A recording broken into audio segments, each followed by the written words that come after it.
कहा जाता है मूकम करोति वाचालम पंगुम लंघयते गिरिम यत्कृपा तमह वंदे परमानंद माधवम। गीता ऐसी चीज़ है जिसे सुनकर कोई भी आदमी चलना भी सीख लेता, लांघना भी सीख लेता है, बोलना भी सीख लेता है, जिंदगी के हर पहलू को सुलझाना भी सीख लेता है। तो उसी के सिलसिले में समझो गॉडली विजडम को ही आगे लेते हुए हम आज के ये दूसरे टॉपिक की ओर बढ़ेंगे। आज का हमारा अभी का विषय है managing administrative stress through godly wisdom. जो ईश्वरीय ज्ञान है या बुद्धिमत्ता है या प्रज्ञा है, उसके आधार से हम अपने एडमिनिस्ट्रेशन को मैनेज कैसे करें। आप सबको पता है दुनिया में डिवाइन विजडम बहुत सारी चीज़ों से हमें प्राप्त होती है, या महात्माएं जो है डिवाइन विजडम देके गए। शास्त्रों से शास्त्रों का विजडम हमें प्राप्त होता है, दुनियावी विजडम अनुभवों से, डे टू डे लाइफ से हमें प्राप्त होता है। लेकिन ये गॉडली विजडम क्या चीज़ है, कहाँ से प्राप्त होती है और इससे क्या लाभ है। और स्पेशली स्ट्रेस के बारे में जब हम बात करते हैं तो एक शायरी बहुत अच्छी याद आती है। तनाव से हो गई दोस्ती इस कदर, तनाव से हो गई दोस्ती इस कदर, तनाव हो जाता है तनाव ना होने पर, तनाव हो जाता है तनाव ना होने पर। सच है ये। हम कहते हैं हमारी इंडिया सेक्युलर है, यहाँ कोई जात पात का भेद नहीं है, लेकिन सच में सेक्युलर या जात्यातीत भाव जिसको हम कहते हैं, जाति से अतीत भाव, वो है तनाव, स्ट्रेस के लिए कोई जाति, धर्म, लिंग, वर्ण, भाषा, देश कोई भेद नहीं है। सभी को स्ट्रेस होता है, 3 साल से 100 साल के बूढ़े तक। ऐसा कोई भी आदमी नहीं होगा। हमने सुना था बौद्धिज्म के टाइम पे बुद्ध ने कहा कि जिसके घर में मृत्यु नहीं हो उसके घर से कोई एक चीज़ लाना, तब मैं कहूँगा कि तुम अमर हो सकते हो। लेकिन आजकल की दुनिया में अगर कहा जाए कि किसी के घर में तनाव नहीं है, ऐसे घर की पानी लेके आओ तो मैं तुमको अमर बना दूंगा, ऐसे हालात है। तो तनाव सर्वव्यापकता, तनाव की सर्वव्यापकता हम जो देख रहे हैं, इस मुद्दे को लेकर, इस विषय को लेकर हम अभी आगे बढ़ेंगे। मैं स्टेज पे बुलाना चाहूँगी आज हमारे बीच आप सबकी बहुत जानी मानी और हमारी संस्था की बहुत प्रख्यात वक्ता आज की कीनोट स्पीच देने हमारे बीच पधार रहे हैं आदरणीय राजयोगिनी ब्रह्मा कुमारी उषा दीदी, सीनियर राजयोग टीचर माउंट आबू। मैं उनसे निवेदन करूंगी आज की स्टेज की शोभा बढ़ाए। और वेलकम दीदी।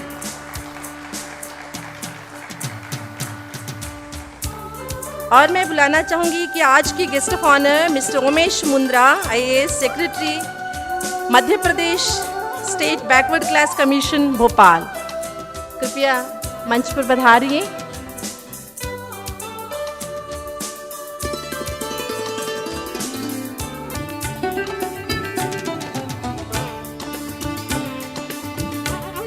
ब्रह्मा कुमारी बहनों से अनुरोध है कि मंच पर उपस्थित हमारे गणमान्य बहन जी और भाई साहब की बैडजेस और पुष्पों द्वारा स्वागत करें।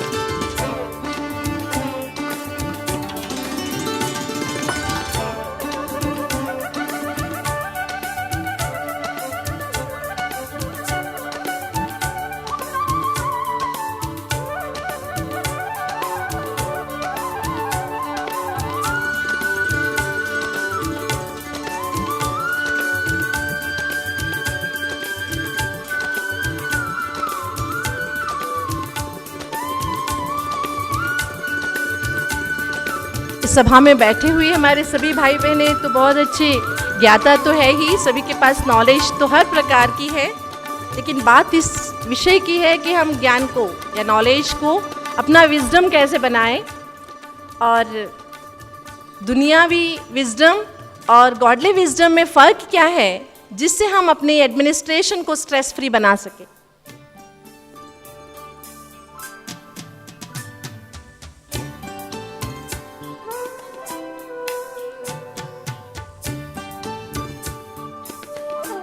हम आप सभी जानते हैं कि आजकल स्ट्रेस किस कदर बढ़ गई है और हर कोई स्ट्रेस से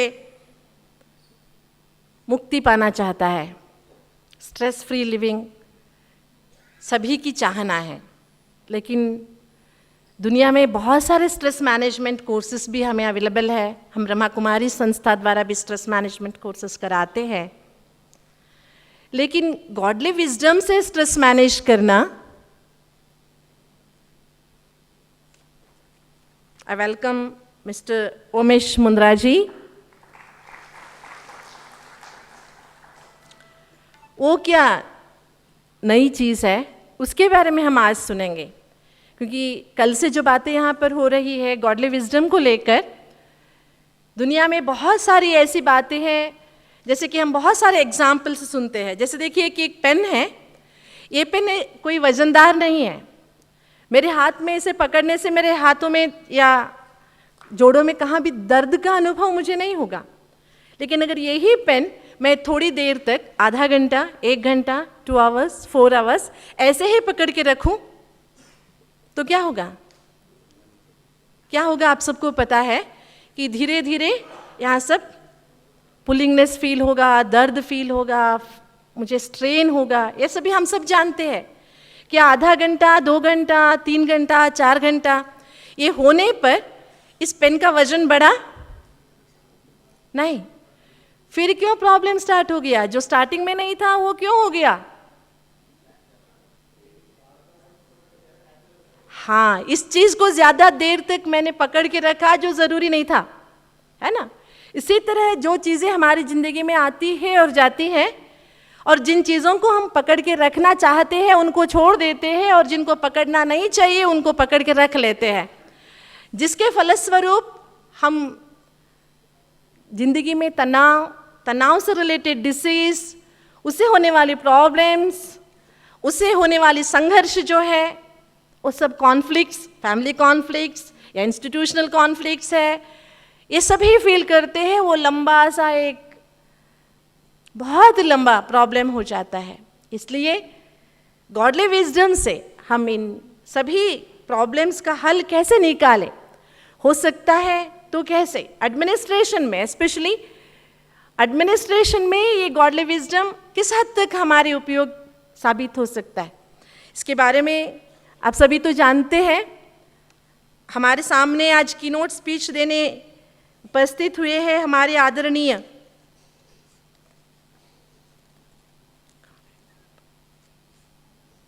उषा दीदी, जो इस संस्था से पिछले 50 वर्षों से जुड़े हैं और इंटरनेशनल स्पीकर हैं। आप तो उषा दीदी के नाम बहुत अच्छी तरह से सुने हुए हैं, मैं समझती हूँ। सभा में कितने सुने हुए हैं उषा दीदी के नाम? अच्छा, और उषा दीदी को भी सुने होंगे कई चैनल्स में, टीवी पे तो सुने हैं। तो आज हम सबका सौभाग्य है, हमारे सामने है, और आप बहुत अच्छे भगवद गीता के ऊपर भी बहुत अच्छी कोर्सेज कराते हैं, बहुत अच्छे स्पीकर हैं, उसके ऊपर भी बहुत अच्छा आपका अध्ययन है उन विषयों पर भी, और देश विदेश में भी बहुत मैनेजमेंट कोर्सेज भी आप करा चुके हैं। तो मैं आपसे अनुरोध करूंगी कि आज के विषय के ऊपर प्रकाश डालें। ओम शांति। सर्वशक्तिमान पिता परमात्मा के सभी प्रिय संतान, मंच पर आसीन हमारे भ्राता उमेश मुंद्रा जी तथा भ्राता राकेश मेहता जी, एवं हमारी प्यारी बहन वीणा जी, सभा में उपस्थित सभी महानुभाव, बहुत सुंदर प्रथम सत्र भी रहा कि भगवद गीता और गॉडली विजडम के आधार पर वैल्यूज़ एंड एथिक्स पर आपने कई बातें हमारे आदरणीय भ्राता ब्रिजमोहन जी से भी सुना, और अभी का विषय भी बहुत सुंदर है। तनाव का अनुभव हर एक को है। कोई भी व्यक्ति संसार में ऐसा नहीं जिसको तनाव न हो। या उसका एक्सपीरियंस ना हो। लेकिन जो सब्जेक्ट है मैनेजिंग एडमिनिस्ट्रेटिव स्ट्रेस, और एक होता है कि स्ट्रेस फ्री हो जाना, क्या चाहते हैं, क्या समझते हैं कि मैनेजिंग स्ट्रेस या स्ट्रेस फ्री? मैनेजिंग स्ट्रेस, ये भी एक बहुत बड़ी बात है। जैसे वीणा जी कह रही थी कि आज ये हमने समझ लिया है कि तनाव के बिना जीवन नहीं, और इसीलिए शायद यही कहा कि मैनेजिंग स्ट्रेस यही सीख लेना चाहिए। क्यों स्ट्रेस मुक्त नहीं हो सकते, या वो जीवन अच्छी नहीं लगती है? क्या कहेंगे? स्ट्रेस मुक्त जीवन, स्ट्रेस फ्री जीवन अच्छी नहीं लगती है, पॉसिबल नहीं है। हाँ, तो नहीं पॉसिबल है। आज किसी को अगर थोड़ा सा ये वेदर चेंज हुआ और सर्दी जुकाम बुखार हो जाए, तो क्या सर्दी जुकाम बुखार को लेकर जीना चाहेंगे? सोचेंगे कि इसके बिना जीवन नहीं, ये वातावरण का फल तो मिलता ही है, ये सोचेंगे? या तुरंत इलाज के लिए डॉक्टर के पास जाएंगे, भाई सर्दी जुकाम बुखार ठीक हो जाना चाहिए, क्या सोचेंगे? ठीक हो जाना चाहिए ना, उसको लेकर के जीना तो नहीं चाहते हैं ना। तो स्ट्रेस को लेकर जीना क्यों चाहते हैं? क्यों ये समझते हैं कि इसके बिना जीवन संभव नहीं है? अगर सर्दी जुकाम बुखार से तुरंत अपने आप को मुक्त करना चाहते हैं, उसको लेकर के जीना नहीं चाहते हैं, जबकि कई बार आयुर्वेदिक कहता है कि 3 दिन के बाद ये ठीक हो ही जाना है, फिर भी हम तुरंत और कुछ नहीं तो एक क्रोसिन भी ले लेंगे और मुक्त होना चाहते हैं। तो ये सर्दी जुकाम बुखार क्यों आता है? डॉक्टर के पास जाएंगे, सिंपल सी बात कहेगा वो कि सर्दी जुकाम बुखार का कारण है कि फिजिकल इम्यूनिटी कम है, और इसीलिए चेंज ऑफ वेदर वो वायरल अफेक्ट किया, इसीलिए, और कुछ नहीं, वायरल है। और उसके बाद एक एडवाइस देता है 3 चीज़ों के लिए कि take proper nourishment, junk food नहीं खाओ, प्रॉपर नरिशमेंट जिससे ताकत मिले, ठीक से आराम करो, और कहेगा एक्सरसाइज करो। ये 3 चीज है तो शरीर की ताकत या इम्यूनिटी या रेजिस्टेंस पावर बढ़ने लगेगा। ठीक इसी तरह ये स्ट्रेस माना क्या? कि स्ट्रेस माना ही जब हमारी मेंटल इम्यूनिटी या माइंड का जो रेजिस्टेंस पावर है वह कम होने लगता है, तो हर छोटी मोटी बात, हर परिस्थिति माइंड को इफेक्ट करती है, जिसको ही नाम दिया तनाव। तो मेंटल इम्यूनिटी को क्यों नहीं बढ़ा सकते हैं? माइंड पावर को क्यों नहीं बढ़ा सकते हैं? मेंटल रेजिस्टेंस पावर को अगर बढ़ा लिया जाए, जैसे कोई व्यक्ति शारीरिक रूप से स्वस्थ है तो कैसे भी एनवायरनमेंट में वो चला जाए, बाहर का वायरस उसको अफेक्ट नहीं करेगा, है ना? क्योंकि उसका रेजिस्टेंस पावर इतना है, वो इफेक्ट नहीं करेगा। ठीक इसी तरह हमारी मेंटल कैपेसिटीज जो है, उसको जब तक हम बढ़ाएंगे नहीं तो हर छोटी मोटी बात भी मन को प्रभावित कर देंगी। वहां तक कि कभी कभी तो किसी ने कुछ कह दिया और हमें महसूस हुआ ये उचित नहीं था, तो इतना माइंड अपसेट हो जाता है, इतना स्ट्रेस होने लगता है, इतना नेगेटिव थिंकिंग आरंभ हो जाता है कि कितने दिनों तक वो बात लिंगर करती रहती है और उसका इफेक्ट हर एक बात के ऊपर आने लगता है, व्यवहार पर, कर्म पर, हमारी भाषा पर, हर बात में उसका इफेक्ट दिखाई देता है। ठीक इसी तरह ये स्ट्रेस जो है, इसको खत्म करने के लिए कोई दवाई तो है नहीं कि मल्टीविटामिन खा लिया और माइंड की इम्यूनिटी बढ़ जाएगी। लेकिन हाँ, ये 3 चीज बहुत जरूरी है: proper nourishment, rest and exercise. अब मन के लिए नरिशमेंट क्या है? What is the nourishment for the mind? मन के लिए नरिशमेंट है आध्यात्मिक विचार।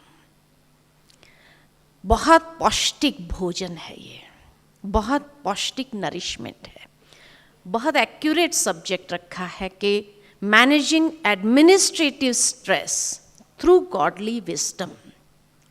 लेकिन सिर्फ मैनेजमेंट नहीं करना है, लेकिन स्ट्रेस फ्री होने के लिए भी ये गॉडली विजडम, आध्यात्मिकता, वो खुराक है मन के लिए, इतना पौष्टिक खुराक है मन के लिए जो मन को शक्तिशाली बनाता है, भीतर से सशक्त बनाता है और अंदर से एक पावर देता है।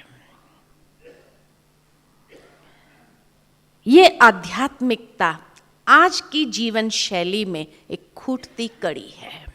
It is the missing dimension from modern lifestyle, और इसीलिए व्यक्ति को स्ट्रेस होने लगा है। आज इस मंच के द्वारा हम आपको यही कहना चाहते हैं, प्रयोग करके देखिए। योग का दूसरा नाम है प्रयोग। प्रयोग करके देखिए, एक्सपेरिमेंट करके देखिए, क्योंकि जीवन में एक्सपीरियंस तभी प्राप्त होता है जब एक्सपेरिमेंट्स होते हैं। Without experiments there is no experience. इसलिए प्रयोग करके देखें, अनुभव करके देखें, और अगर अच्छा महसूस हो कि कैसी भी सिचुएशन, हम ये नहीं कहेंगे कि तनाव आएगा ही नहीं। तनाव की दुनिया है जहां लोगों की माइंडसेट इतनी वीक हो गई है, मेंटालिटी इतनी वीक है, तो जरूर है वो प्रॉब्लम्स तो क्रिएट करेंगे, समस्याएं, परिस्थितियां क्रिएट करेंगे, वो आएगी, लेकिन you will be in a better position to handle it. अच्छी तरह से उसको पार कर सकेंगे। इसलिए आध्यात्मिकता,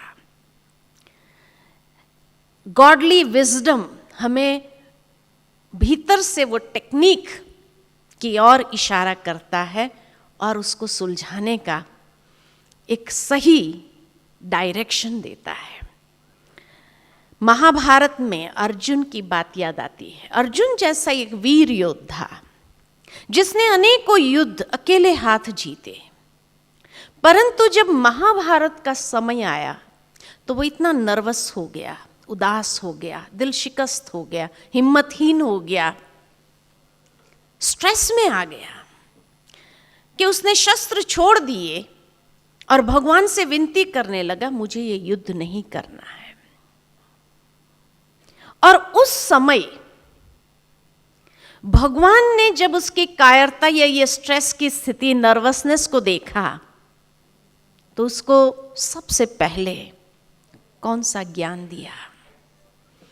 आध्यात्मिक ज्ञान ही दिया। जैसे पहले सत्र में आपने देखा, सोल कॉन्शियसनेस, दूसरे अध्याय में ही आत्मा का परिचय दिया। And how to be soul conscious, ये विधि बताई गई। भावार्थ ये कि जीवन भी एक संघर्ष है जहां हर वक्त व्यक्ति को युद्ध करना पड़ता है। जीवन के कई संघर्षों को तो हम पार कर जाते हैं, लेकिन जीवन के कई मोड़ ऐसे भी आते हैं जब व्यक्ति उदास हो जाता, नर्वस हो जाता, दिल शिकस्त हो जाता है, स्ट्रेस में आ जाता है, और ऐसे समय में शायद वो भी मन ही मन भगवान से प्रार्थना में यही कहता है, हे प्रभु, ये संघर्ष कब तक?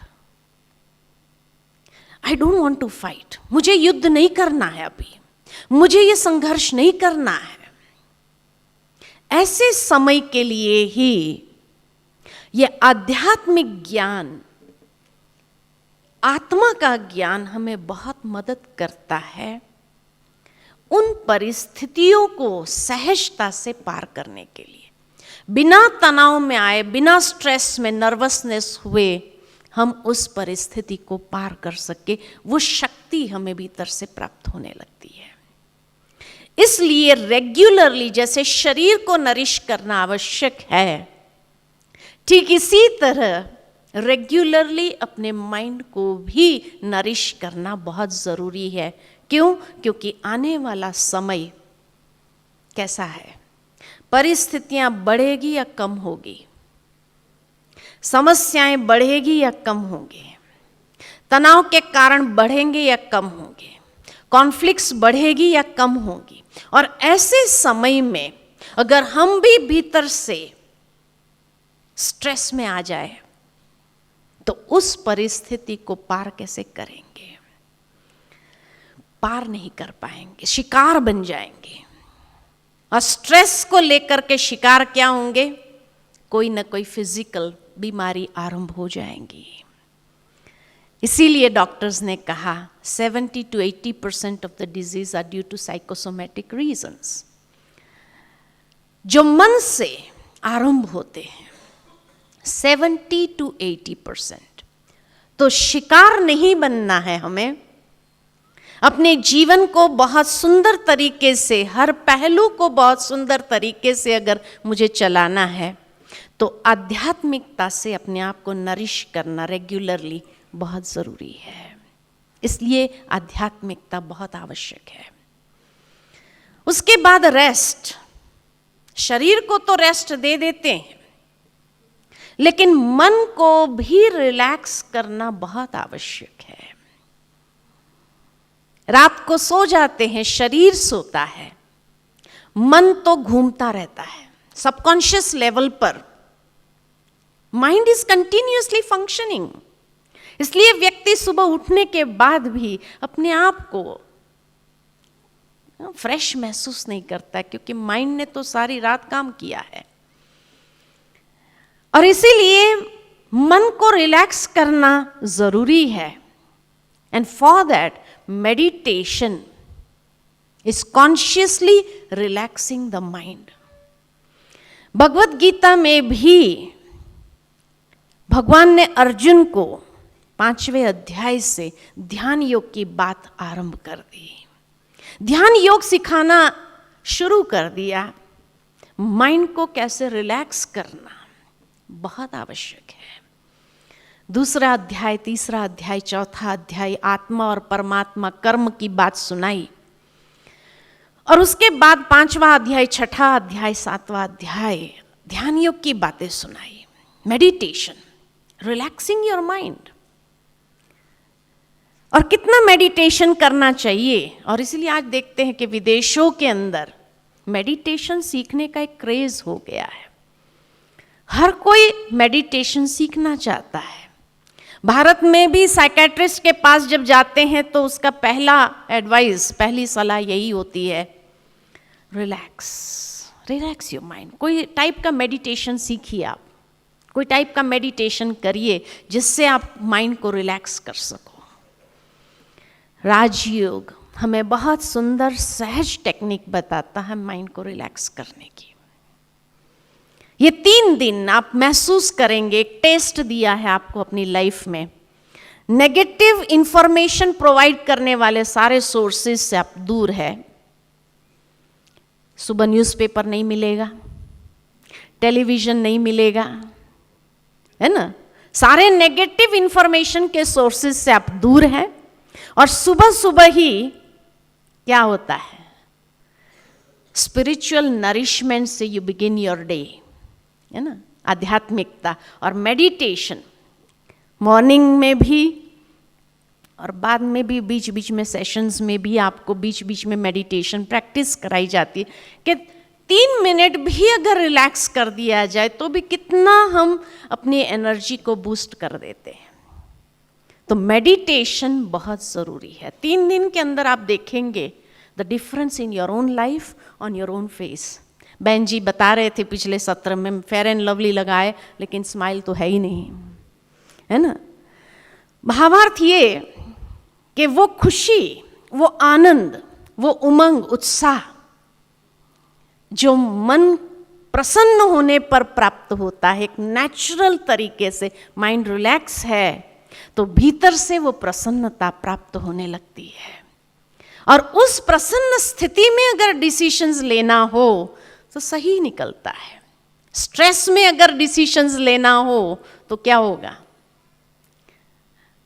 गलत डिसीजंस निकल जाते हैं। इसलिए मैंने बहुत सुंदर कहीं पढ़ा, challenges are there for everyone, लेकिन किसी किसी के लिए यही चैलेंजेस अवसर के द्वार खोल देती है और किसी किसी के लिए यही चैलेंजेस पछाड़ने वाला अनुभव कराती है। Challenges are there for everyone. अब किसके लिए ये अवसर के द्वार खोलती है, क्योंकि हर एक व्यक्ति यही चाहता है मेरे लिए अवसर के द्वार खुले। It should open doors of opportunities. तो किसके लिए ये अवसर के द्वार खोलती है और किसको ये पछाड़ने वाला अनुभव कराती है। बहुत सुंदर वहां लिखा था, चैलेंजेस के वक्त समय बहुत कम होता है। It is like an aperture which opens and closes immediately. Challenges के वक्त जो सही डिसीजन ले लेता है उसके लिए अवसर के द्वार खुल जाते हैं, और चैलेंजेस के वक्त जो गलत डिसीजन ले लेता है उसके लिए पछाड़ने वाला अनुभव होता है। और सही निर्णय और गलत निर्णय का आधार क्या, तो सही निर्णय का आधार है क्लियर फोकस, नो स्ट्रेस, प्रसन्न स्थिति मन की। उस समय जो व्यक्ति डिसीजन ले लेता है वही अवसर के द्वार खोलने के निमित्त बन जाता। और अगर चैलेंजेस के वक्त व्यक्ति कंफ्यूज स्टेट ऑफ माइंड में है, उदास है, नर्वस है, स्ट्रेस में है, उसको सूझता नहीं है, इसीलिए वो गलत निर्णय ले लेता है और फिर बाद में महसूस भी होता है लेकिन क्या करूं, उस समय बहुत स्ट्रेस था इसीलिए मैंने ये बात तो सोची नहीं, इसलिए गलत निर्णय हो गया। तो मेडिटेशन इनर कंफ्यूजन को क्लियर करता है, हमारा फोकस क्लियर करता है। और जब सुबह सुबह मेडिटेशन कर लेते हैं, फोकस क्लियर होता है, तो आप अपने जीवन के अंदर जो डिसीजन लेते हैं वो आपको सक्सेसफुल की ओर ले जाता है, सक्सेसफुल बना देता है, सशक्त बना देता है। कितना मेडिटेशन करना चाहिए? सुबह 20 मिनट, शाम को 20 मिनट। इतना टाइम निकलेगा, मिलेगा इतना टाइम? क्यों मैंने कहा 20 मिनट? क्योंकि मेडिकल साइंस द्वारा ये प्रमाणित है कि एक व्यक्ति 5 मिनट बॉइलिंग टेम्पर गुस्सा कर लेता है तो उसकी 2 घंटे की कार्य क्षमता जल जाती है। 5 मिनट का बॉइलिंग टेम्पर गुस्सा 2 घंटे की कार्य क्षमता को जला देता है। He cannot focus his mind. वो 2 घंटे में वो क्या करेगा? 10 लोगों को ढूंढेगा जिसके सामने अपनी बात को जस्टिफाई कर सकता है कि ये रोज ही ऐसा करता है इसलिए आज मुझे गुस्सा करना पड़ा। और जब उसको 10 लोग ये कहने वाले मिल जाते हैं कि हाँ तूने बहुत अच्छा किया, उसको पाठ पढ़ाया, जरूरी था, तब जाके थोड़ी रिलैक्स होता है अंदर से। और अगर वो 10 में से एक ने कह दिया, जो कई बार जानबूझ करके भी लोग कह देते हैं सहानुभूति दिखाते हुए, आपको ऐसा नहीं करना चाहिए, ठीक नहीं था, क्या होता है फिर फ्लेयर अप हो जाते हैं। और सुबह सुबह अगर 20 मिनट किसी ने गुस्सा कर लिया तो 8 घंटे की कार्य क्षमता उसकी जल जाती है। और आप देखते हैं, कई बार महसूस भी करते हैं कि जीवन में कई दिन ऐसे होते हैं, सुबह सुबह ऐसा गुस्सा आ जाता है और फिर सारा दिन कोई भी क्रिएटिव कार्य नहीं कर पाते हैं क्योंकि माइंड फोकस ही नहीं हो पाता है, इतना माइंड डिस्टर्ब हो जाता है। इसीलिए मैंने कहा 20 मिनट मेडिटेशन सुबह में, 8 घंटे की बैटरी को चार्ज कर लो। बातें आएंगी, माइंड रिलैक्स होगा तो आप अच्छी तरह हैंडल कर सकेंगे। और शाम को फिर 20 मिनट, शाम के समय फिर 20 मिनट, ताकि रात को नींद अच्छी आए, वो बातें हैंगओवर ना हो, इसलिए वो बातें क्लियर हो जाए और फिर मेडिटेशन करके माइंड को रिलैक्स करके आप अच्छी नींद कर सको, इसलिए। और तीसरा है एक्सरसाइज। माइंड के लिए एक्सरसाइज कौन सी है? Positive thinking exercises. Positive thinking exercises बहुत जरूरी है, जो दिन भर में बीच बीच में करते रहना चाहिए।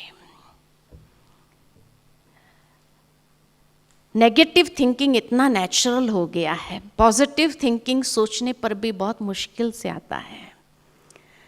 इसलिए अगर सुबह इनपुट्स डाले होंगे गॉडली विजडम के, स्पिरिचुअल विजडम के, वो इनपुट्स अगर दिए होंगे तो पॉजिटिव थिंकिंग हो सकेगा, एक्सरसाइज हो सकेगी।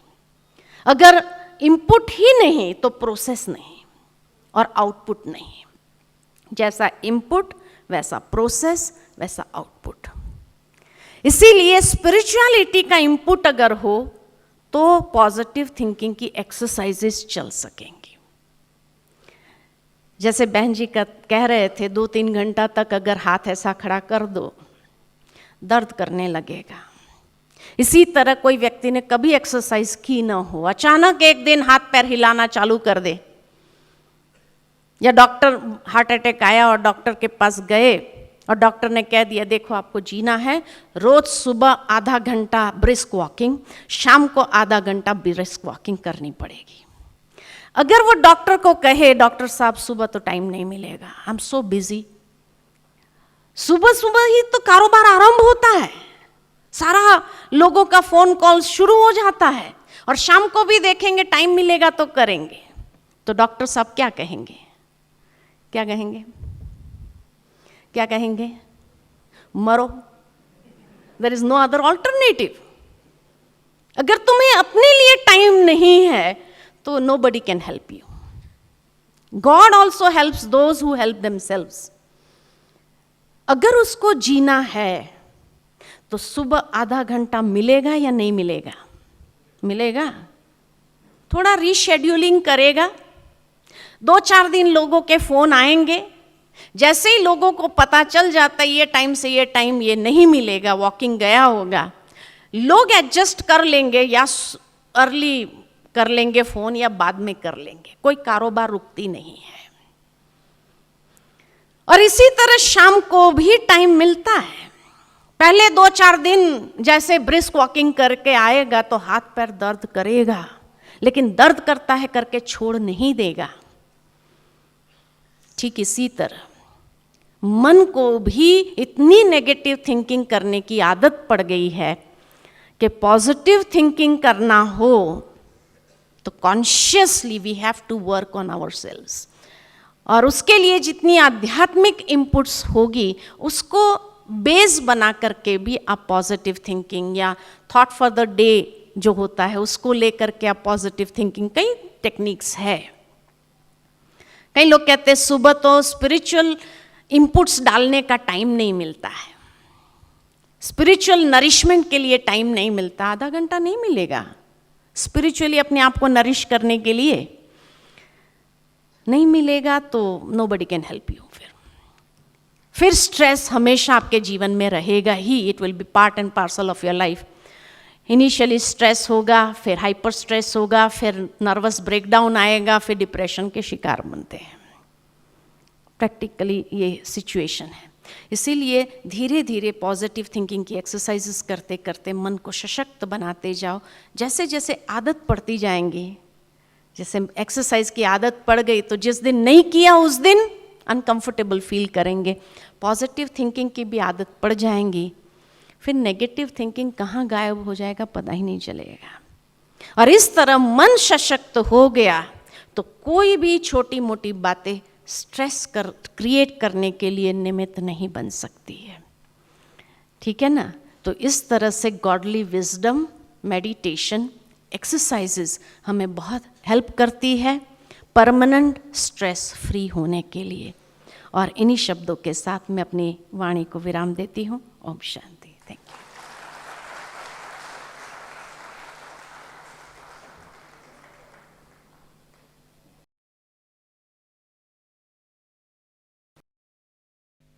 थैंक यू, धन्यवाद आदरणीय उषा दीदी जी का। बहुत अच्छी तरह से how to manage and also free from stress, उसके बारे में आपने बहुत अच्छी टिप्स दिए, बहुत अच्छे विधान भी बताए। और यहाँ पर सवेरे जो 6:30 बजे से आप लोगों के लिए मेडिटेशन सेशन हो रहा है 2-3 दिन, आप ज़रूर सत्र का लाभ लेंगे। कहा जाता है एक बार माया ने ना अपने व्यवहार से माया बहुत तंग होकर अपने पास जो स्टॉक्स था उसका क्लियरेंस शुरू कर दिया। माया के पास क्या क्या स्टॉक्स था? ईगो था, एंगर, लस्ट, ग्रीड, ये सभी माया के स्टॉक्स हैं। तो माया अपने सब कुछ, जैसे कि सेल्स रखते हैं, ऐसे माया ने भी अपना सेल्स रख दिया। तो माया के सभी चीज़ें फटाफट सोल्ड आउट। और लास्ट में एक चीज़ रह गई, उसका नाम क्या था जो माया ने बेचना नहीं चाहा? माया के पास शांति। वाह! माया के पास जो रह गया वो था आलस्य, और माया उसे बेचना नहीं चाहती थी। मतलब आलस्य रहा तो और सब चीज़ें साथ ही साथ आ ही जाते। इसीलिए एक सुभाषित कहता है, अलसस्य कुतो विद्या, विद्यस्य कुतः धनम, अधनस्य कुतो मित्र, मित्रस्य कुतः सुखम। मनुष्य जिंदगी के मेन गोल रखता है सुख से जीना, या सुख के लिए जीना, या सुखी जीवन। तो सुखी जीवन का आधार क्या है और सुखी जीवन क्यों नहीं बन पाता? हमारे पूर्वजों ने कहा है कि आलस्य के कारण मनुष्य सुखी नहीं बन सकता। तो आप सबसे भी ये निवेदन है कि यहाँ पर हम कहते हैं अल्लाह का दरबार है, यहाँ जो भी कही जाती है आपको लगता है या जी यस आई हैव टू, मुझे करना चाहिए। लेकिन हम इसको कहेंगे यहाँ तो सभी जी जी ही किया जाता है। बाहर से गए, बाहर यहाँ से जैसे कि ज्ञान सरोवर के गेट से बाहर निकले तो वहाँ पर दूसरा मेला लगा हुआ है नाजी का। वहाँ जाते ही आप सोच में पड़ जाएंगे कि बहन जी ने जो कहा, दीदी जी ने जो कहा कि 20 मिनट मेडिटेशन करना चाहिए, कल कर लेंगे। बहुत सारे माउंट आबू गए हुए थे ना, बहुत सारे काम पेंडिंग पड़े हुए हैं, वो सारे निपट लेंगे, उसके बाद करेंगे, उसके बाद करेंगे, उसके बाद करेंगे। कई आप लोगों में से यहाँ बैठे हुए माउंट आबू आने के लिए भी ऐसे किए होंगे, next year, next year, next year. इसी तरह मेडिटेशन के लिए भी next year, next year, next year. ये है आलस्य जो हमें अपने से बाहर जाने के लिए माया नहीं देती। जैसे हमने सुना था सीता के 3 लक्ष्मण रेखाएं, ऐसे माया के भी कुछ लक्ष्मण रेखाएं हैं जिसे पार करने माया नहीं देती है। इसी तरह भाइयों और बहनों, हम ये लक्ष्य रखेंगे इस अल्लाह के दरबार से जब हम बाहर जाएंगे, यहाँ पर जो बातें कही गई है ये पत्थर की लकीर के समान हमारे मन के ऊपर इतने अच्छी तरह लिखी हुई हो जो हम इमीडिएटली उसको एक्शन में ला सकें। आप सब मेरे से सहमत हैं? जी ज़रूर। अच्छा, थैंक यू। इसलिए मेंटल इम्यूनिटी बढ़ाने के लिए उषा दीदी ने जो बातें बताई, उन सब चीज़ों को केवल सुनेंगे नहीं। कहते 2 कान किस लिए है? एक से सुनने, एक से छोड़ने नहीं है। इसलिए इस बात को अमल में लाने का एक लक्ष्य हम यहाँ से बना के जाएंगे। इस सत्र को आगे बढ़ाते हुए हमारे बीच उपस्थित है हमारे आज की guest of honour mister Umesh Mundra ji, IAS secretary, Madhya Pradesh state backward class commission Bhopal. आप पिछड़े वर्ग एवं अल्पसंख्यक आयोग के कमिश्नर हैं और पहले आप कई स्थानों पर कलेक्टर रह चुके हैं और हमारे संस्था के बहुत समीप भी हैं। और मैं चाहूँगी कि आप अपने मन के उद्गार हमारे सामने प्रस्तुत करें।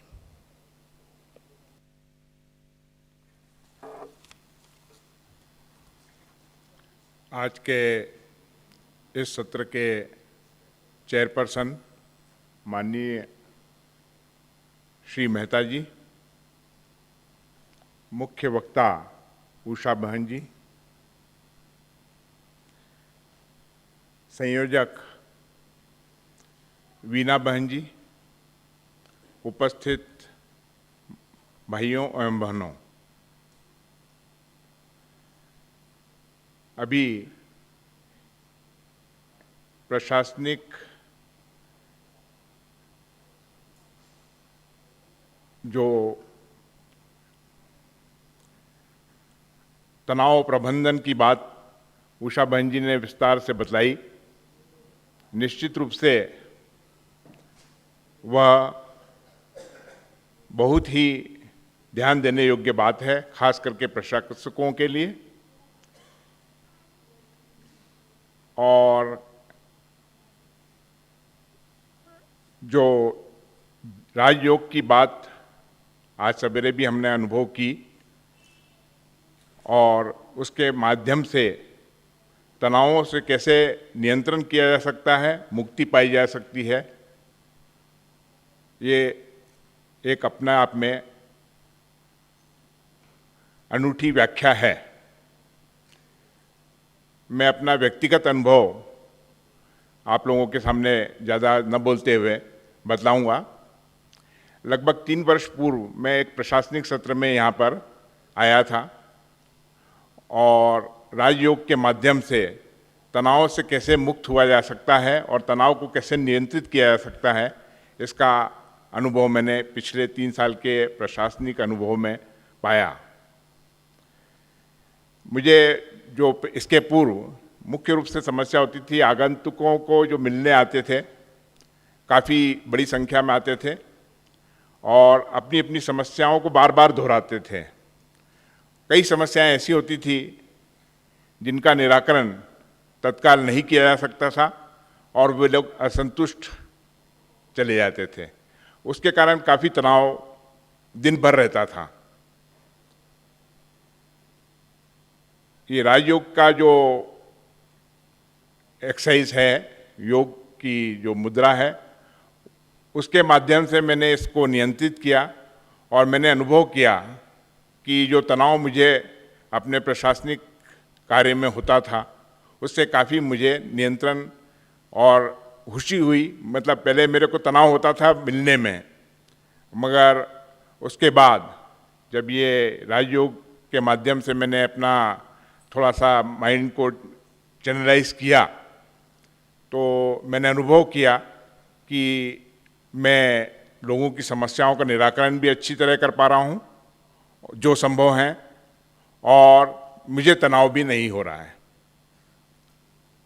तो निश्चित रूप से हमने यहाँ जो पिछले सत्र में और इस सत्र में अनुभव किया, वह आप लोग भी अनुभव करेंगे और यदि आप इसको अपनाते हैं, अपने जीवन में उसको व्यवहार में लाते हैं, तो निश्चित रूप से आप एक अच्छा हेतु यहाँ से लेके जाएंगे और अपने भविष्य के जीवन के लिए एक अच्छी अनुभूति पाएंगे। मैं आभारी हूँ, आप लोगों ने मुझे यहाँ अवसर दिया अपनी बात कहने का।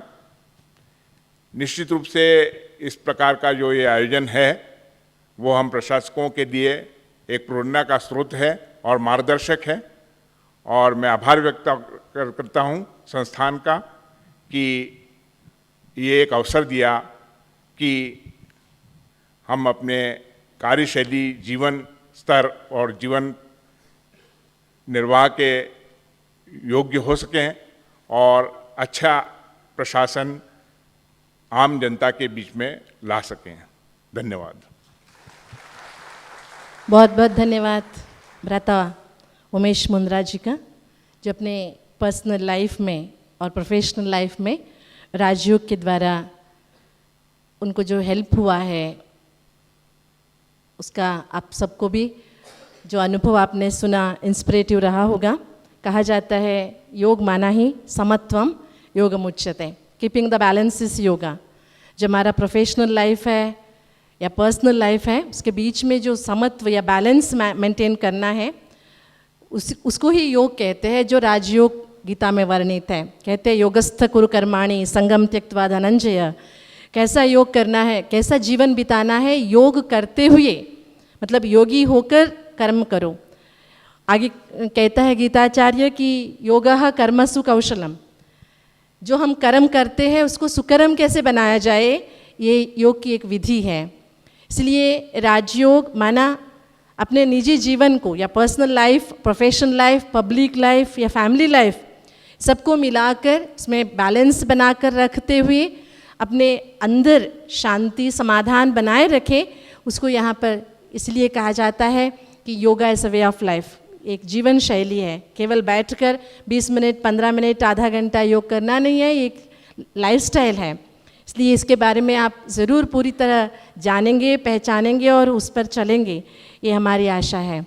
और आगे बढ़ते हुए अभी हमारे बीच आप सब ने कल भी भ्राता राकेश मेहता जी से सुना है अनुभव, और बहुत अच्छी गॉडली विजडम के बारे में, और हमारे जो लेजिस्लेचर्स है या एडमिनिस्ट्रेटिव सेक्टर्स है, उनका जो बीच में एडमिनिस्ट्रेशन का क्या रोल है, जर्नलिज्म या मीडिया है, पब्लिक आम जनता है, उसके बीच में कल का उनका जो स्पीच इंस्पिरेशनल था, वो सब हमने सुना भी है। आज के इस सत्र के आप चेयरपर्सन हैं मिस्टर राकेश मेहता जी, आप chief commissioner election chief commissioner Delhi and Chandigarh है। आपसे मैं अनुरोध करूंगी कि आज के चेयरपर्सन के इस पद से अपना वक्तव्य इस विषय के ऊपर हमारे सामने प्रस्तुत करें।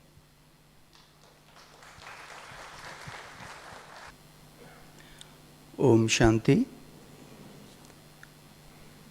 आदरणीय उषा बहन, उमेश भाई, वीना बहन और नेपाल के भाइयों और बहनों, और जो सभी देश के राज्यों से आए हुए प्रशासक भाइयों बहनों, ये एक बहुत ही इंटरेस्टिंग टॉपिक है कि हम किस तरह से एडमिनिस्ट्रेटिव स्ट्रेस को आध्यात्मिकता से हैंडल कर सकते हैं।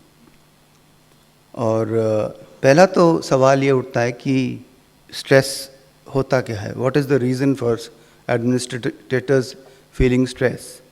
One can understand a businessman feeling stress, उसका घाटा हो रहा है तो स्ट्रेस बढ़ रहा है, और उसको और ऑब्स्टिकल्स आ रही हैं अपनी बिजनेस में, स्ट्रेस हो रहा है।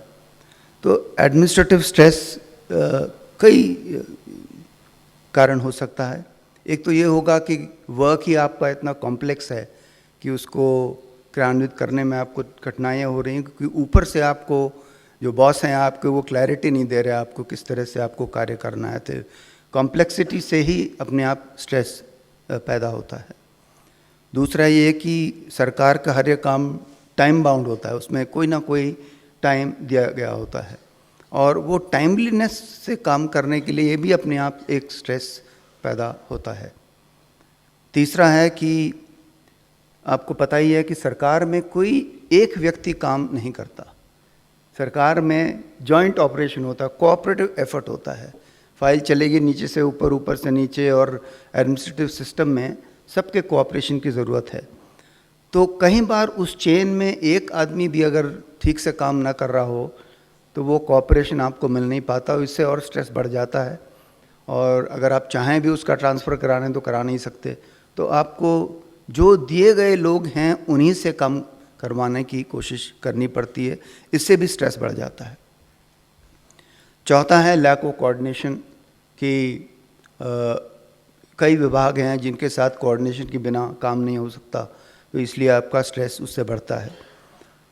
छठा है फियर ऑफ ट्रांसफ़र, कि कहीं मेरा ट्रांसफ़र ना हो जाए ऐसी जगह कि जहाँ मुझे बड़ी दिक्कतें हों। और सातवां है स्ट्रेस ऑफ फैमिली, कि कहीं इधर से उधर की ट्रांसफ़र होता है, को स्ट्रेस, फैमिली को भी स्ट्रेस बहुत होता है कि फैमिली का कैसे चलेगा कार्य। तो यही कई कारण हैं। पर आपने एक चीज़ नोटिस की होगी कि ये जितने भी कार्य मैंने बताए हैं स्ट्रेस के, ये सब एक्सटर्नल रीजंस हैं स्ट्रेस के। तो इसका मतलब ये है कि स्ट्रेस होता है बाहर से, हमारे अंदर जब तनाव, जब प्रेशर आता है तब ये स्ट्रेस पैदा होता है। और उषा बहन ने बहुत ही सुंदरता से बताया कि किस तरह से अगर हमारी स्थिति के अंदर की वीक हो तो स्ट्रेस हमें ज़्यादा फील होता है, और अगर हमारी स्थिति अंदर की स्ट्रांग होगी तो स्ट्रेस फील नहीं होगा, क्योंकि स्ट्रेस ही अपने आप अंदर घुस ही नहीं पाएगा हमारे अंदर। हमारी आत्मिक शक्ति अगर पावरफुल होगी तो वो स्ट्रेस अपने आप एक अपॉर्चुनिटी बन सकता है। तो इसीलिए ये हमें ध्यान में रखना चाहिए कि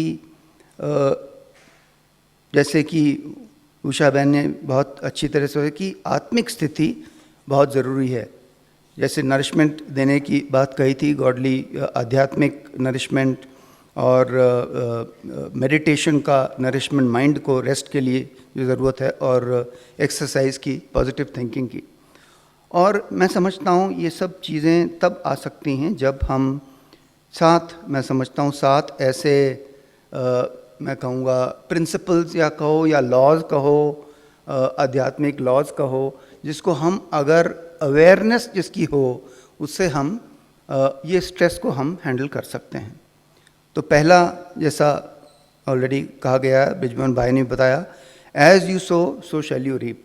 this is a very well known thing कि जिससे हम कार्य करेंगे, जैसे हमारी दृष्टि होगी वैसी वृत्ति होगी और वैसे ही हमारे कर्म होंगे, और इसका हमें ध्यान रखना चाहिए। दूसरा ये, do unto others as you would have others do unto you. जैसे मैंने कल एग्जाम्पल दिया था कि लोग टाइम पे नहीं आते थे क्योंकि मीटिंग टाइम से नहीं शुरू होती थी। वो कहते थे भाई बॉस तो लेट ही शुरू करता है मीटिंग, तो मैं क्यों टाइम से जाऊं। तो जब मैंने, क्योंकि कॉमनवेल्थ गेम्स में तो 100 मीटिंग होती थी, बहुत मतलब hundreds of meetings were there, and I decided I will hold my meeting on time and and my meeting on time, but I never told anybody to come on time. किसी को मैंने नहीं बोला कि आप टाइम से आओ। तो सब अपने आप जब उनको देखा कि ये तो एकदम टाइम से शुरू कर रहे हैं और टाइम से ख़त्म कर रहे हैं, वो अपने आप ही टाइम से आने लगे, क्योंकि उनको एहसास हुआ कि मेरे टाइम की कदर है। और वही बात, do unto others as you want others to do unto you. So everything went off very smoothly. तीसरी बात यह है कि एक हमें अवेयरनेस होनी चाहिए कि हम किस तरह से शांति, प्रेम और खुशी को और बढ़ा सकते हैं अपनी ज़िंदगी में और दूसरों की ज़िंदगी में। ये एक मूल हमें एक प्रिंसिपल अपने सामने रखना चाहिए। इससे हमें कोई नेगेटिव कार्य करने में एक प्रोटेक्शन मिलती है कि हमारे मन में जो कॉन्शियस है वो एकदम इमीडिएटली हमें वार्न करेगा कि ये काम आपको नहीं करना चाहिए, क्योंकि इससे ना तो शांति बढ़ेगी और ना प्रेम बढ़ेगा और ना किसी की खुशी बढ़ेगी। चौथा ये कि change begins within oneself. जैसे महात्मा गांधी ने बड़ा फेमस कोट है ना, that be the change you want to see in this world, which is now being quoted everywhere all over the world in fact. तो ये है कि ये चेंज जो है हमें अगर अपने से शुरू करेंगे तो उसका वाइब्रेशन चारों तरफ अपने आप ऑटोमेटिकली फैलता है। तो इसका हमें एक एहसास होना चाहिए, एक कन्विक्शन होना चाहिए कि हम किस तरह से चेंज को और बढ़ा सकते हैं। चौथा, जो उषा बहन ने कहा, सोल कॉन्शियस स्टेज में रहना एक बहुत अच्छी प्रैक्टिस है, क्योंकि सोल कॉन्शियस स्टेट में रहने से हम कभी कोई गलत फैसला नहीं करते, क्योंकि एक डिटैच तरीके से अगर कोई समस्या का सामना करते हैं तो उसके प्रोज और कॉन्स दोनों हमारे सामने आ जाते हैं। और अगर आप मेडिटेशन अगर करेंगे तो उसकी समस्या का हल अपने आप सामने आ जाएगा। एक उदाहरण देता हूँ कि हमारे यहाँ एक BRT बनी थी, बस रैपिड ट्रांजिट, जो दिल्ली है उनको पता होगा। उसमें कार वालों की स्पीड स्लो हो गई, बस की स्पीड तेज़ हो गई, तो कार वाले बड़ा नाराज़ हुए। तो एक टाइम्स ऑफ इंडिया के एडिटर ने एक पेपर लिखा, 2007 की बात है, इलेक्शन आने वाले थे, तो उन्होंने ये लिखा कि भाई ये चीफ सेक्रेटरी तो चीफ मिनिस्टर को इलेक्शन हरवा देगा और इसका पहला काम करना चाहिए चीफ मिनिस्टर, इसका ट्रांसफ़र करना चाहिए, क्योंकि इसने ऐसे गंदे गंदे प्रोजेक्ट शुरू करवाए हैं। तो मुझे बहुत गुस्सा आया पढ़ के कि देखो एक एडिटर इस तरह से लिख रहा है, और मुझसे पूछा तक नहीं कि भाई आपकी क्या राय है इसमें, आपको क्या बोलना है। तो मैंने कहा कि मैं इसके खिलाफ़ एक डिफेमेशन केस करने वाला हूँ। पर फिर मैंने अपनी टीचर से जो आध्यात्मिक टीचर हैं उनसे राय ली। उन्होंने कहा नहीं, तुम पहले सोच लो इसमें क्या रास्ता निकलेगा। तो मेडिटेशन में जो मुझे मैसेज आया कि इसमें आपको कुछ करने की ज़रूरत नहीं है। और अच्छी बात ये हुई कि 10 दिन के बाद एक NDTV ने एक सर्वे कराया जिसमें ये निकला कि 60% of the people who were travelling on that route were actually in favour of the BRT, because जो बस वाले थे उनका आधा घंटा टाइम बच गया। जो फैक्ट्री वर्कर्स थे जो काम में जाते थे, कहते भाई हमारा तो आधा घंटा टाइम बढ़ गया, और इसलिए क्योंकि बस की स्पीड बढ़ गई है। तो it turn out to be the right decision. Had I filed case, वो केस अभी तक चल रहा होता 10 साल के बाद भी, उसका कोई नतीजा अच्छा नहीं निकलता।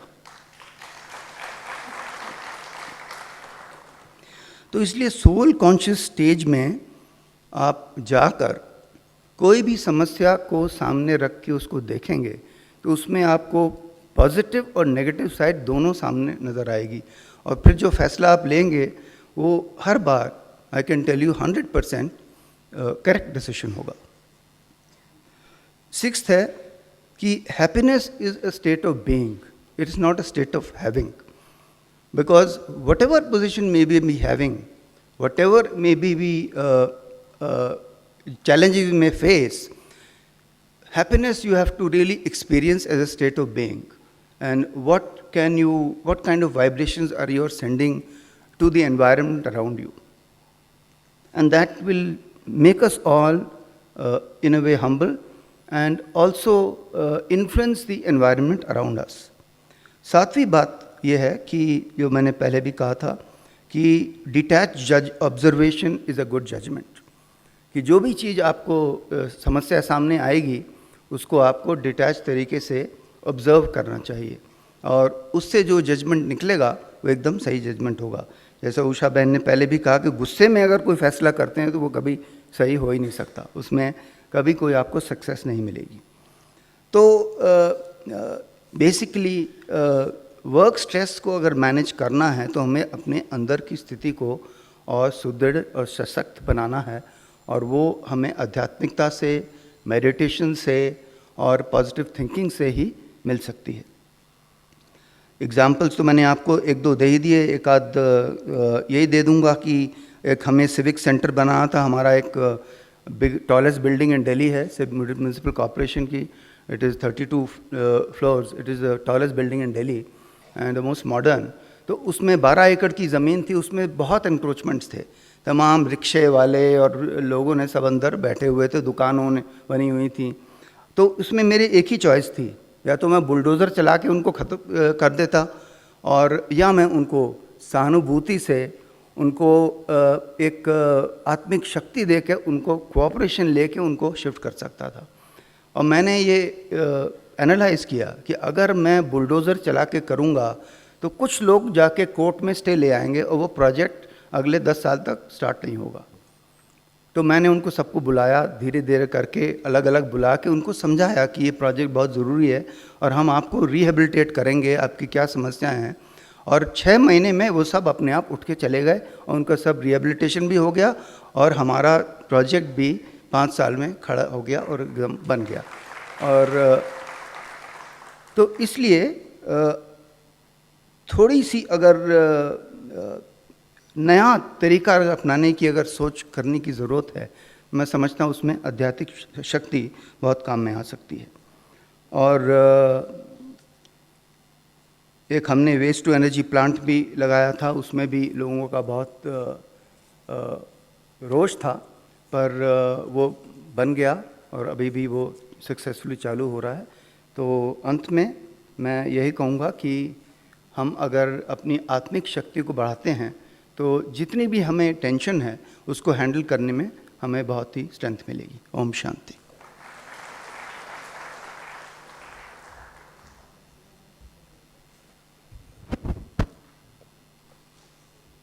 ओम शांति। थैंक यू भाई जी। ऐसी मान्यता है कि ये जो भी आध्यात्मिकता है, हर कोई सोचता है कि रिटायर्ड होने के बाद ये सब हम अपनाएंगे, फ्री रहेंगे तभी। लेकिन अभी राकेश भाई साहब के वक्तव्य के बाद आप सबको अनुभव हुआ होगा कि प्रोफेशनल लाइफ में जब वो हाईएस्ट पोस्ट पर थे, दिल्ली गवर्नमेंट के सेक्रेटरी रहे, चीफ सेक्रेटरी, तभी इन्होंने ये जो राजयोग शिक्षा अपने जीवन में अपनाई, जिसके कारण आम जनता को, बहुत सारे लोगों का यूज़ हुआ और उनके खुद के लाइफ में भी बैलेंसिंग रहा। और आप उनको देखते हुए पहचान सकते हो, ब्लिसफुल है, साइलेंस्ड है देखने में, और आपको लगता होगा कि इतनी highest post without egoistic personality कैसे हैंडल की होगी, क्योंकि लोग समझते हैं अगर थोड़ा भी हम इगोइस्टिक नहीं रहेंगे तो सामने वाले हमें बहुत नरम समझेंगे। पेशेंस कई बार हमारी वीकनेस बन जाती है, ऐसे नहीं है। इसको वैल्यूज़ को डिवाइन वैल्यूज़ कहते हैं। डिवाइन वैल्यूज़ कभी कमज़ोर नहीं हो सकते। इसका एक हमारे सामने जीता जागता उदाहरण है हमारे राकेश भाई जी, जो आप सब ने उनसे सुना तो शायद प्रेरणाएं भी ली होगी।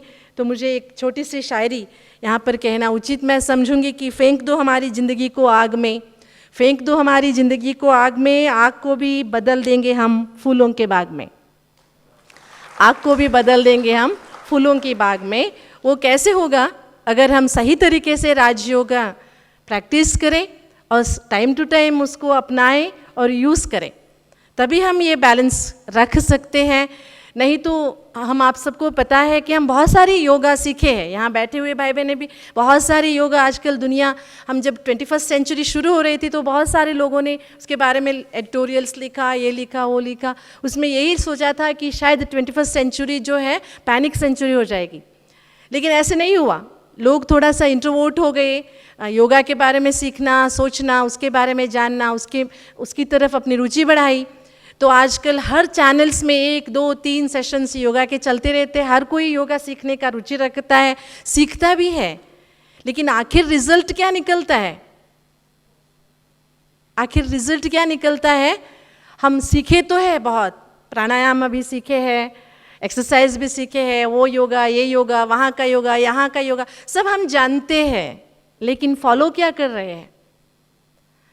तो बाद में उषा दीदी ने जो कहा कि हमारे पास फुर्सत नहीं है, हम करना तो बहुत कुछ चाहते हैं लेकिन फुर्सत नहीं है।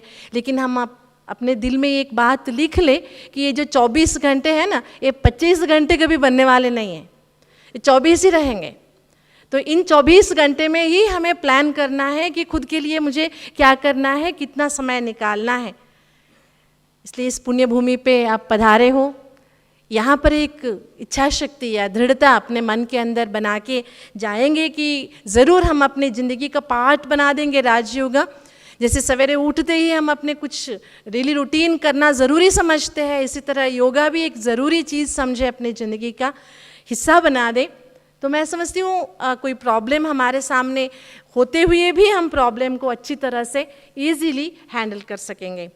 इसलिए मैनेजिंग तो, स्ट्रेस मैनेजमेंट तो बहुत आसान है, वो तो हो ही सकता है हमारे से, क्योंकि अगर हम नहीं करेंगे तो और कौन करेंगे? किसके पास स्ट्रेस है उसी को स्ट्रेस मैनेज करना है। और हम अगर मन नहीं बनाएंगे तो भगवान के कहने पर भी कुछ होने वाला नहीं है, खुद को ही मन बनाना है। और केवल स्ट्रेस मैनेज ही नहीं करना है, लेकिन stress free living is also possible. कल आपने हमारी दादी जी को देखा, बड़ी दादी जी जो 97 ईयर्स ओल्ड है, इतनी बड़ी संस्था चलाते हुए भी फुल स्ट्रेस फ्री है। उनसे पूछिए आप अपने दिन के 24 आवर्स में से खुद के लिए कितना समय बिताते हो? बहुत कम से कम समय सोते हैं, कम से कम समय, फिर भी इतनी बड़ी संस्था चलाते हुए कोई स्ट्रेस उनके पास नहीं है। कैसे? Because of meditation.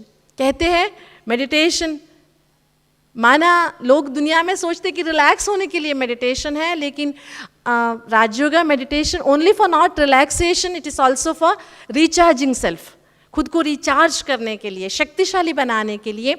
इसलिए इस शक्तिशाली जीवन शैली को अपनाएं ताकि हम अपने ज़िंदगी से दूसरों को भी प्रेरणादायी बन सकें।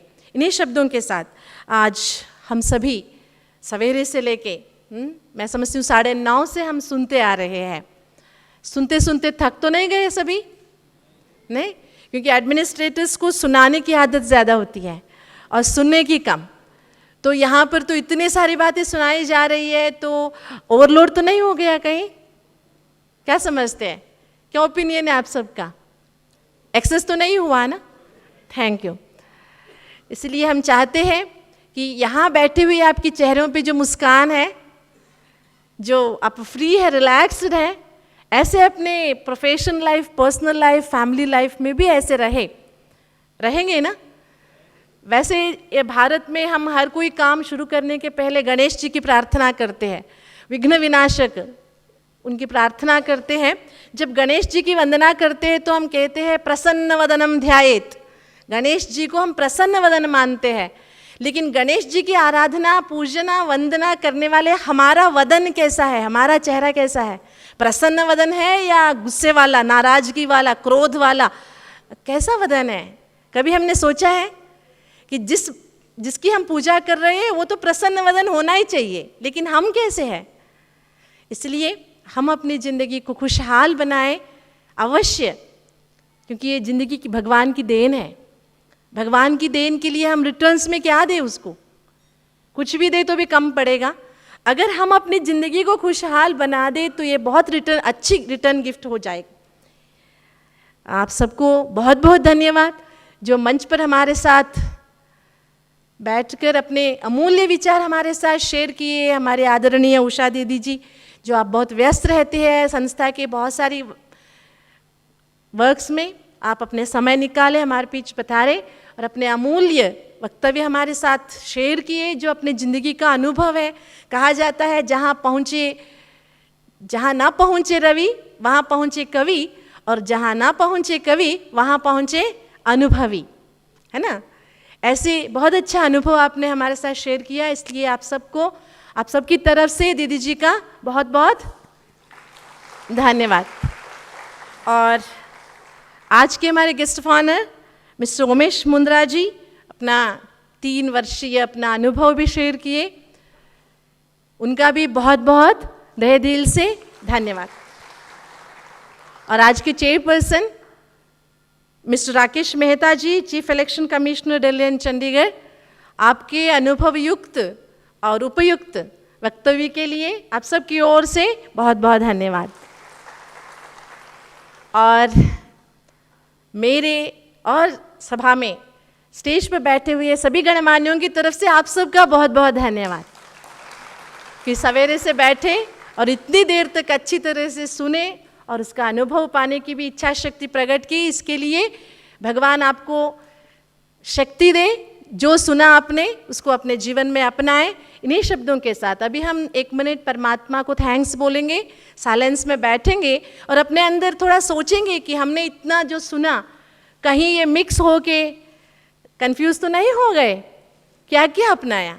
थोड़ा सा 1 मिनट इंट्रोवर्ट होके अपने आप को चेक करेंगे और उसके बाद आगे के प्रोग्राम सुन के जाएंगे। Thank you.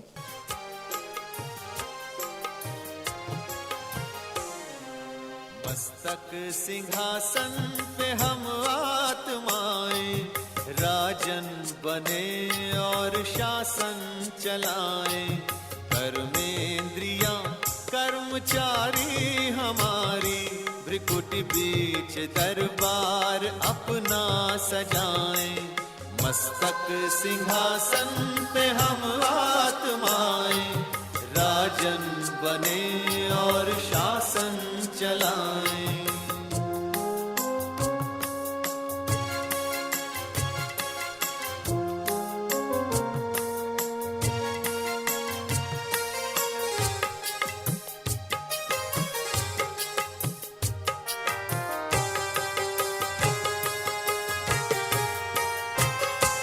करे मंत्रणा मिलके मन मंत्री से, समाचार पूछे सजग संतरी से।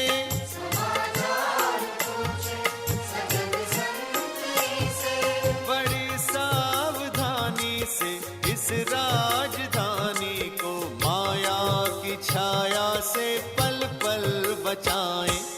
मस्तक सिंहासन पे हम आत्माएं, राजन बने और शासन चलाएं। कर्मेंद्रियां कर्मचारी हमारी, त्रिकुटी बीच दरबार अपना सजाएं।